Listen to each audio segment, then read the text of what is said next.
cette nouvelle vidéo. Non.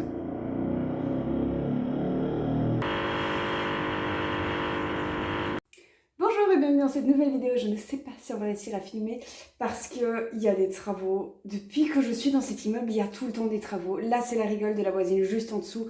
Il n'y a pas moyen.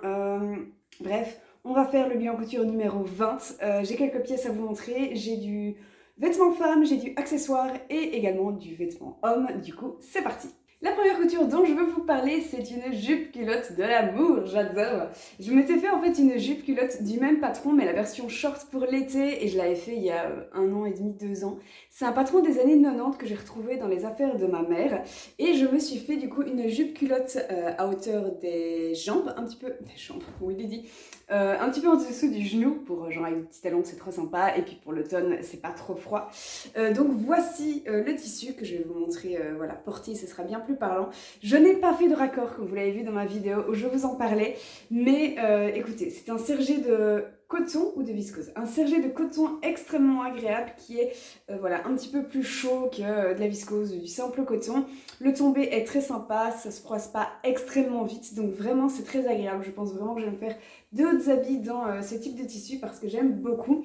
Je l'ai acheté quadrillé sur Batikou et j'ai un petit peu regretté parce que j'ai pas pensé au raccord quand j'ai fait mon habit. Mais écoutez, j'ai mis une ceinture pour cacher un endroit où c'était vraiment moche et je trouve que ça donne vraiment bien. La ceinture n'était pas dans le patron initial, mais un petit ajout que j'aime beaucoup. Concernant le tissu, c'est un tissu dormant dans la catégorie upcycling de Batikou. Ils ont toute une catégorie comme ça où c'est des tissus du coup, voilà, c'est des fins de stock qui sont plus utilisés, des trucs qui dorment et donc du coup je l'ai acheté là. Pour faire cette jupe culotte, attention les jupes culottes, parce qu'il y a de la largeur, mais écoutez, il m'a fallu 2 mètres, il fallait 2,30 m et j'avais que 2 mètres de tissu, donc voilà, j'ai réussi à me dépatouiller. Comment, de base, je voulais une jupe culotte longue, c'est-à-dire qui va jusqu'au pied, et j'ai pas pu. Du coup, pour une 3/4, j'ai pris 2 mètres de tissu. Si j'arrive à m'exprimer. Et alors, je n'avais pas de patron à vous donner, ça me contrariait parce que j'adore faire ces jupes culottes et je compte encore m'en refaire. Et il y a Atelier des Premières qui vient de sortir sa jupe culotte, version short et version pantacourt, donc comme la mienne. Et je crois que c'est le patron Louise, donc voilà, je vous mettrai dans la barre d'informations pour que vous ayez facile à retrouver. Et du coup, je peux enfin vous proposer un patron pour que vous la fassiez aussi. Après ça, j'ai fait un petit top. Alors, ce top, donc, que voici. Je l'ai fait avec vous en vidéo, donc c'était un patron extrêmement simple dans petit top, crop top, que je voulais vous montrer parce que vous me l'aviez demandé. En fait, c'est simplement un tube auquel j'ai rajouté 2 tubes qui font les bretelles et en fait ça fait un décolleté carré comme ça, je trouve ça magnifique. De base, je le voulais plus grand et puis il est un petit peu rétréci au lavage. Du coup, j'ai la version de nouveau crop top, le même que mon vert initial que je voulais imiter. Je l'ai fait avec des chutes de tissu qui me restaient dans mes tiroirs. J'ai l'impression que la qualité d'image n'est pas très très belle. Je pense à me racheter un appareil photo uniquement pour faire des vidéos. Dites-moi ce que vous en pensez. En même temps, je pense que j'achèterai un micro, comme ça j'aurai la totale. Si ça change rien pour vous et que vous vous en foutez royalement, mettez-le moi aussi en commentaire parce que du coup ça m'éviterait de dépenser genre au moins 500 €, voire un petit peu plus.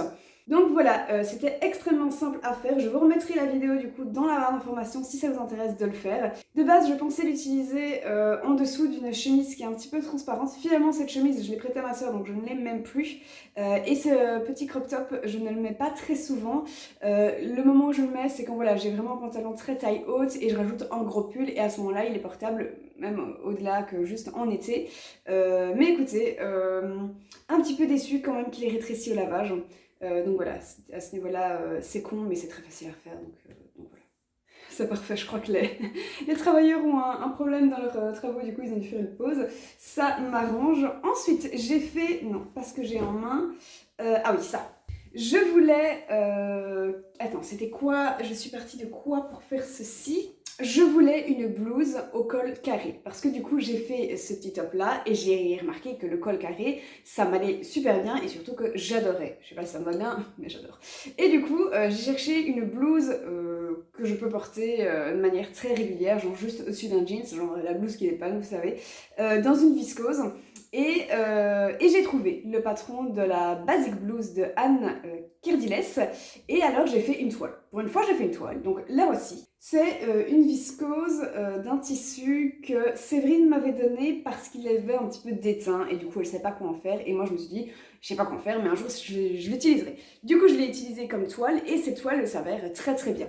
Normalement, la Basic Blouse a des manches qui sont retroussées à l'aide d'un élastique. Moi, j'aime bien le côté large parce que je trouve que ça fait un petit peu plus loose et je sais pas, j'aime bien ne pas avoir quelque chose qui me serre en fait au niveau des avant-bras. Elle a une encolure ici, alors personnellement moi je l'ai attachée à la couture là, vraiment une couture sur la couture, histoire que ça ne se voit pas. Et ici il y a aussi une petite fronce au niveau des épaules, ça se voit pas bien parce que c'est un tissu qui est imprimé, mais du coup cette toile me va très bien et du coup je ne la porte pas tous les jours parce que je sais personnellement qu'elle est un petit peu délavée, mais je la porte voilà quand imaginons je vais aller faire une balade dans les bois, genre de truc où il pourrait y avoir une tache, enfin bref, un habit auquel je tiens un petit peu moins, mais c'est cette blouse que je vais mettre. Et du coup, de base, je voulais faire en fait ma blouse dans ce tissu, hop, le voici.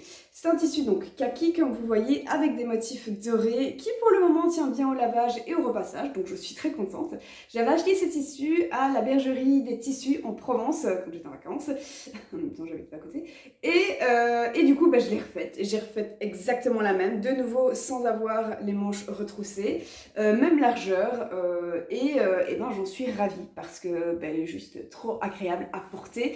J'ai parfois un peu peur d'avoir froid avec ça, donc je pense que je vais m'acheter, de toute façon je vais m'acheter des petits pulls, des petits gilets pour l'hiver parce que ça caille déjà de ouf. Et donc voilà, je vais m'acheter des trucs dans les tons beige pour que ça aille avec. Donc j'ai pas grand chose à rajouter par rapport à mon vêtement d'avant. Vraiment c'est un patron facile à faire, clairement pour les débutants il est génial. Il n'y a pas de truc compliqué, vraiment. Il y a juste à bien surjeter ou bien surfiler votre tissu parce que la viscose si elle est mal surfilée, elle peut se déchirer au lavage, enfin ça crée des cassures tout simplement. Et petit à petit la fibre pas se désintègre hein, du tout, mais s'arrache finalement. Donc voilà, bien surfilé parce que j'ai la blague. Et oula, les travaux vont recommencer. Et vous verrez, c'est un jeu d'enfant. Ensuite, j'ai fait un accessoire. J'avais besoin d'un sac de voyage pour quand je vais en week-end chez mes parents, pour quand je vais, je sais pas, bon, en week-end, bientôt on va à Paris avec mon copain. Voilà, j'avais besoin d'un sac pour remplacer mon vieux sac Eastpak que j'avais des secondaires, qui allait complètement éclater. Et du coup, je me suis fait un sac polochon. Donc voilà, un énorme sac polochon, genre on ne voit même plus. Je l'ai fait avec des chutes de tissu. Je m'étais fait une robe en fait avec le velours côtelé qui est ici. Le tissu, la principale, c'est en fait une chute de rideau que m'avait filé une amie. Donc voilà, j'ai ce magnifique tissu. J'ai thermocollé la partie sur les côtés pour que ce soit un petit peu plus solidifié, même si clairement, hein, vous le voyez, c'est un sac, tu peux le mettre en boule, mais c'était mon intention parce que au niveau des rangements, on n'a pas spécialement de rangement pour les sacs dans l'appart, du coup on les bourre juste dans la garde-robe, tout simplement. Donc plus c'est compact et plus c'est pratique. Sinon, il est franchement gros, genre là pour nous deux, pour partir genre 3 jours, c'est très bien. Alors, je dis ça, je l'ai pas encore testé, mais je le vois bien. J'ai déjà rempli un peu le sac pour faire les photos, les vidéos. Et franchement, il se remplit bien, genre tout le panier de linge sale y est passé. C'est plutôt un bon test pour le coup. Très simple aussi à faire. Normalement, je vais rajouter du passepoil au niveau de la tirette. Donc ici et au niveau du coup des petits boudins, j'ai envie de dire. Je ne l'ai pas fait parce que ça n'allait pas avec le velours côtelé plus mon tissu très peps coloré. Ça faisait juste de trop. Mais sinon, il faut rajouter du passepoil. Donc je dirais que c'est plus ou moins la seule difficulté, ce qui fait que du coup, je n'ai encore jamais posé de passepoil dans ma vie. Mais je referai probablement en fait ce genre de sac parce que je trouve que c'est un très bon cadeau pour cadeau de Noël, cadeau de Nouvel An, cadeau, enfin bref, d'anniversaire. C'est hyper pratique, c'est pas trop long à faire, c'est agréable aussi à faire. Ah, petit oubli que j'ai oublié, une abonnée me l'a fait remarquer, c'est qu'au niveau des hanches, je n'ai pas solidifié ici pour vraiment avoir quelque chose de résistant, donc il faudrait qu'on fasse attention. Et c'était pas mis dans le patron, en fait, ça. C'est vrai que c'est étonnant que ce soit pas mis dans le patron de solidifier un petit peu ses hanches. Mais écoutez, voilà, c'est le seul petit regret que j'ai par rapport à ce sac. Sinon, le patron, du coup, venait de Ma Petite Mercerie, c'est le titre, c'est genre un sac polochon en 8 étapes, je crois. Et c'est tout ce que j'ai à dire sur ce patron. Ensuite, j'ai fait une couture homme, alors c'est rare, mais j'avais envie de faire un nouveau pull à Maxime et j'ai acheté du coup le patron de l'EBG, le décontracté. C'est un pull sweat, donc avec capuche ou sans capuche et avec ou sans tirette. Et moi du coup j'ai fait la version avec capuche, sans tirette et avec du coup la poche kangourou et c'était hyper chouette à faire. Je suis très contente, il lui va très bien. Voilà, c'est vraiment une couleur bouteille comme ça, magnifique. C'est un tissu à sweat que j'ai acheté chez Chipote et Papote et en fait dedans, alors je sais pas si je saurais vous montrer, c'est du tout doux comme ça, c'est hyper agréable et du coup je l'ai fait à la surjeteuse, donc extrêmement rapide et la plupart des finitions je l'ai fait du coup à l'aiguille double. Voilà, ça s'est très bien passé, j'ai allongé mon fil, je sais plus de combien, mais faites des tests pour vos aiguilles doubles, il faut simplement qu'il n'y ait pas de petits bourrelet, j'ai envie de dire, entre les deux aiguilles. Et du coup, ça veut dire que la couture sera bonne. Je suis en train de faire le montage de la vidéo et je me rends compte, quand je vous parlais du pull, que je ne vous ai pas parlé, mais en fait, je n'ai pas mis le cordon à la capuche parce que pour moi, les cordons, c'est un peu, ça sert à rien. Genre, qui va resserrer sa bonnette vraiment hyper fort? Je sais, pas Maxime. Et du coup, le cordon, pour moi, j'y voyais juste un futur défaut sur le pull. Un cordon qui va être plus long d'un côté ou de l'autre, le cordon qui va se défaire, qui va se perdre dans la bonnette. Je ne voyais que ça. Et du coup, j'ai fait le choix de ne pas mettre de cordon. J'ai regardé sur plusieurs pulls, je veux dire dans le commerce ou bien sur Internet, quoi. Et ça peut arriver qu'il n'y ait pas de cordon. Du coup, j'ai fait le choix de ne pas en mettre. Première fois que je mettais une... Où est-ce qu'elle est ?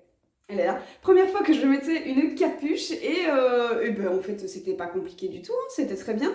Donc voilà, je suis vraiment ravie, ça lui va très bien. Alors j'ai une vidéo mais il n'est pas à l'aise avec les vidéos, donc je sais pas encore si je vais la rajouter là-dedans, je pense, parce qu'il n'y a pas de visuel et j'aime pas ne pas avoir de visuel. Mais donc voilà, ravie de ce petit sweat. Ah oui, aussi un élément chouette je trouve, du coup pour les débutants, c'est qu'il n'y a pas de passe-poil. Ici c'est simplement la manche qui est retournée. Et du coup, il n'y a pas besoin de mettre de passepoil. Il n'y en a pas non plus au bout de passepoil. Qu'est-ce que je dis? Pas de passepoil de bord-côte. Donc il n'y a pas de bord-côte aux manches et il n'y a pas de bord-côte non plus au bout de l'habit, près de la poche. C'est donc votre habit qui est retourné sur 3 ou bien 4,5 cm, ça dépend.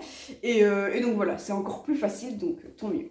Première fois que j'utilisais du coup les patrons de l'EBG et j'en suis très contente. Je trouve que les explications étaient correctes. En même temps, le patron, c'était pas très difficile de faire ce sweat. Et par contre, pour la capuche, je vous ai dit, c'était la première fois, donc j'avais une petite réticence, j'étais pas sûre de ce que je faisais et tout. Et en fait, il y avait une vidéo sur YouTube directement créée par l'EBG pour la pose de la capuche. Donc j'ai trouvé ça parfait. Le seul endroit où je me suis dit, ah, peut-être que, ben en fait, il y avait une vidéo qui était déjà prévue, donc c'est très bien. Et alors le tout dernier accessoire que j'ai fait, et est-ce que je peux vraiment le mettre dans un bilan couture? Je ne sais pas, c'est ce bandeau. Alors c'est un bandeau tout ce qu'il y a de plus simple, c'est juste un peu comme un chouchou en fait. C'est juste un tube que j'ai cousu et puis j'ai retourné et puis j'ai fait le côté. Enfin, il y a 2 coutures à faire, c'est pas très compliqué. J'ai laissé une ouverture, normalement tu couds à la main, bien sûr, et j'ai pas cousu à la main, j'ai fait la machine parce que de toute façon c'est derrière ma tête, on ne le voit pas, et j'ai mes cheveux. Mais en fait, je regardais les vidéos de June65, j'adore cette nana. Alors, en fait, j'ai mes phases, des fois je l'aime bien et des fois elle m'énerve, pas de bol, j'ai rien contre cette fille, hein, mais je sais pas, voilà. Et il y a rien à faire, ses looks sont canons, elle a un style de malade et elle est toujours à fond dans les tendances, sans que ce soit exagéré ou pas du tout portable. Enfin, je sais pas, j'aime bien, bref. Et elle avait un bandeau comme ça sur une de ses photos Instagram, et j'ai adoré, et je me suis dit, mais en fait, c'est tout con à faire, j'ai le tissu chez moi, tout ça, donc je vais me le faire. Et c'est génial quand t'as les cheveux gras, c'est génial pour ne pas avoir froid aux oreilles, du coup, je suis super fan. et donc voilà, j'aimerais bien maintenant avoir un lisseau pour me lisser les cheveux, pour avoir vraiment le look qui va avec. Mais à voir parce que j'aime avoir mes cheveux naturels quand même. Bref, voilà le dernier petit accessoire que j'ai fait, même si je compte pas vraiment dedans tellement c'est simple. Et du coup, c'est tout pour ce bilan couture numéro 20. J'avais pas envie de le faire trop long, enfin d'attendre trop longtemps pour avoir plein de coutures. Je préfère en faire plusieurs petits, je trouve ça plus agréable. J'espère que ça vous a plu. Pour la prochaine fois, à mon avis, il y aura de la chemise Erwin, il y aura une chemise très classique, il y aura un petit ensemble, je pense, dans le prochain bilan couture. Vous verrez ça aussi dans les différents vlogs et différentes vidéos que je vais faire. Voilà, j'espère que ça vous a plu et moi je vous dis à bientôt dans une nouvelle vidéo. Bisous.